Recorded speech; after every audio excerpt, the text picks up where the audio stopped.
Bonjour, ici Chris Burns. Bienvenue dans The Network, le débat avec les personnalités qui font l'actualité. Tout de suite, les titres. Épreuve de force autour de l'euro, le parti de la gauche radicale Syriza et son leader charismatique, Alexis Tsipras, défient les conservateurs au pouvoir en Grèce. Avec un taux de chômage de 25%, de nombreux électeurs grecs rejettent l'austérité imposée par la Troïka composée par l'UE, la BCE et le FMI. En échange de coupes budgétaires drastiques, la Troïka a débloqué un prêt d'environ 250 milliards d'euros dont M. Tsipras demande la restructuration. Et enfin, faut-il céder à M. Tsipras et tirer un trait sur le pacte européen de stabilité économique ou bien pousser la Grèce hors de la zone euro, voire de l'UE, et avec quelles conséquences? Connecté avec nous depuis le Parlement européen de Bruxelles, Dimitrios Papadimoulis, l'un des vice-présidents du Parlement européen et membre de Syriza pour qui les mesures d'austérité ont causé une crise humanitaire en Grèce. Guy Verhofstadt, président du groupe centriste des libéraux et démocrates au Parlement européen, selon lui, un défaut de paiement de la Grèce déclencherait un nouveau séisme au sein de la zone euro. Et Zsolt Darvash, membre du Bruegel, un institut bruxellois de recherche économique, il plaide pour un aménagement de la dette grecque avant que le gouvernement ne soit à court d'argent l'été prochain. Première question, en commençant par vous, Dimitrios. On assiste à un bras de fer avec d'un côté la Troïka cramponnée à l'austérité et de l'autre M. Tsipras qui réclame un effacement de la dette. Qui fera le premier pas pour sortir de l'impasse? Personne, mais nous sommes prêts à discuter, à négocier et à trouver un compromis basé sur la proposition du Bruegel, par exemple. Notre dette n'est plus viable et nous ne voulons plus de prêts supplémentaires. Nous voulons de la croissance et non de l'austérité. Guy, comment voyez-vous les choses? On dirait bien qu'on est dans une impasse. Si le Parti conservateur Nouvelle Démocratie gagne, rien ne changera. Si c'est Syriza, il y a un risque de Grexit, c'est-à-dire que la Grèce pourrait sortir de la zone euro, d'où une nouvelle crise pour l'Europe. Donc j'espère qu'une troisième voie est possible, notamment avec la montée en puissance du jeune parti de centre-gauche Topotami. Ce qu'il propose et ce que nous proposons, c'est davantage de temps, ainsi qu'un allongement de la période de remboursement des prêts et aussi bien sûr de nouvelles réformes. Zsolt, les Grecs risquent d'être à court d'argent dans un cas comme dans l'autre, non? On est dans une impasse. Qui va réagir le premier? Je doute que l'une ou l'autre des parties réagissent. Il faut trouver un compromis. Et les négociations s'annoncent ardues. Elles pourraient même être interrompues à plusieurs reprises, à mon avis. Mais au final, il est dans l'intérêt des deux partenaires, la Grèce comme la Troïka, de trouver un accord. Et je suis sûr que ce sera le cas.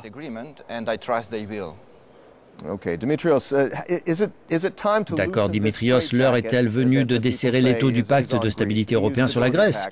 Cela dit, en jetant ce pacte aux orties, ne risque-t-on pas de fragiliser dangereusement l'euro? L'ancien président de la Commission européenne, Romano Prodi, a lui-même qualifié le pacte de stabilité d'idiotie. D'ailleurs, aujourd'hui, Bruxelles entend assouplir le pacte. Objectif, sortir l'ensemble de la zone euro de la récession et de la déflation pour l'orienter vers la croissance. C'est la façon de voir d'une large coalition dont nous faisons partie. Guy, le pacte de stabilité impose aux États membres de limiter leur déficit public à 3% de leur PIB. Ce critère est-il toujours d'actualité? Oui, il est nécessaire. On ne peut pas avoir une union monétaire et ne pas en respecter les règles.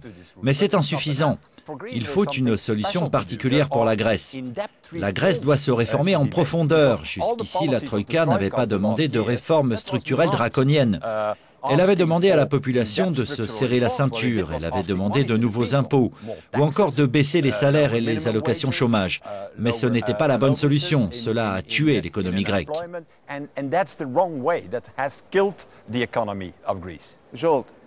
Zsolt, doit-on abandonner le pacte de stabilité européen puisqu'il ne semble pas fonctionner?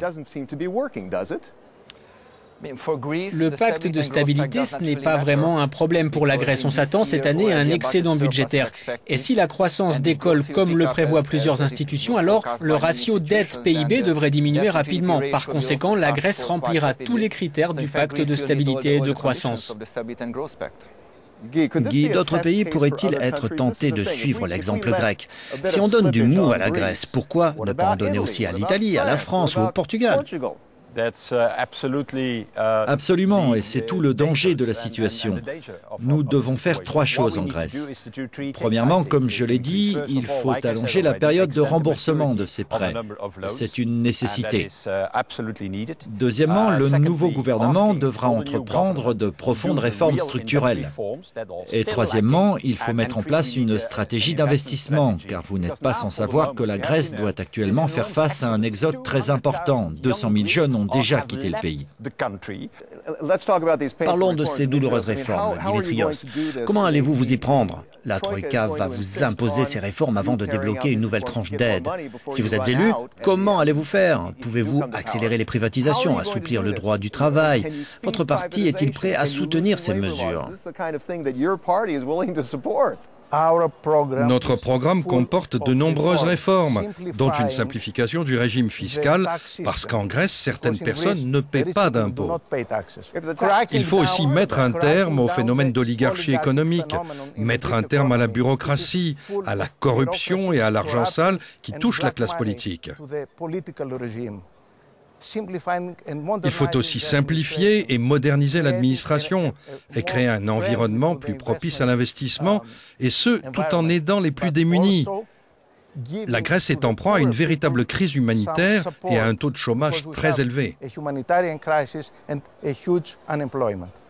Jolt, si les Grecs ne mènent pas à bien les réformes demandées par la Troïka, y a-t-il un risque de Grexit? Certains évoquent une éventuelle sortie de la Grèce de la zone euro. Une sortie de la Grèce de la zone euro est possible, mais ce serait dévastateur pour le pays. La production grecque se contracterait encore plus, le chômage grimperait en flèche, mais j'ai confiance, le nouveau gouvernement va trouver un accord avec la Troïka. Vous êtes confiant, et vous, Guy? Des officiels de plusieurs pays ici en Europe envisagent une sortie de la Grèce de la zone euro. Certains disent même que ce serait peut-être une bonne chose. Non, c'est une idée stupide.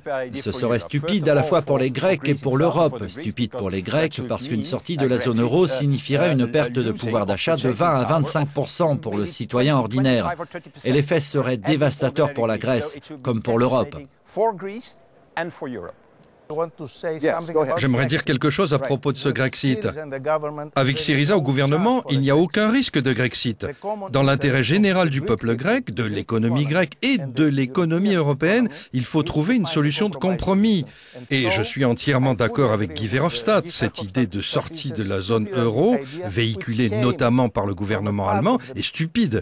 Et c'est très clair maintenant.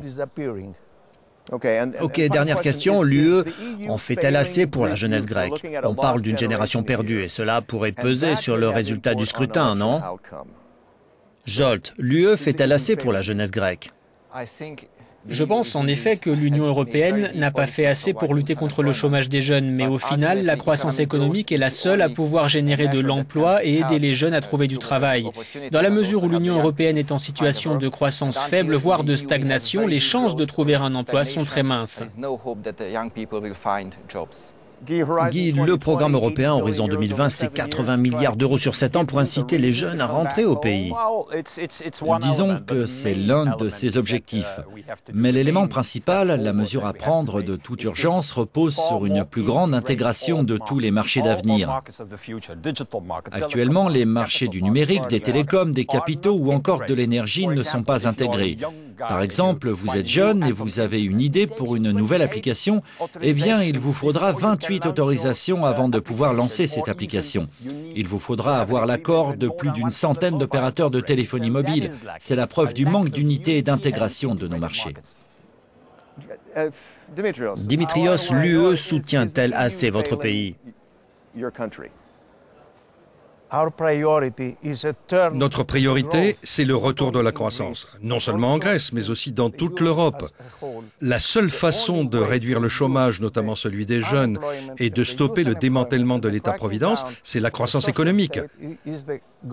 Notre programme comporte de nombreuses réformes démocratiques qui vont dans ce sens. Eh bien, nous verrons si les électeurs y croient. Merci à vous, Dimitrios Papadimoulis. Je tiens aussi à remercier mes autres invités, Guy Verhofstadt et Zsolt Darvaš.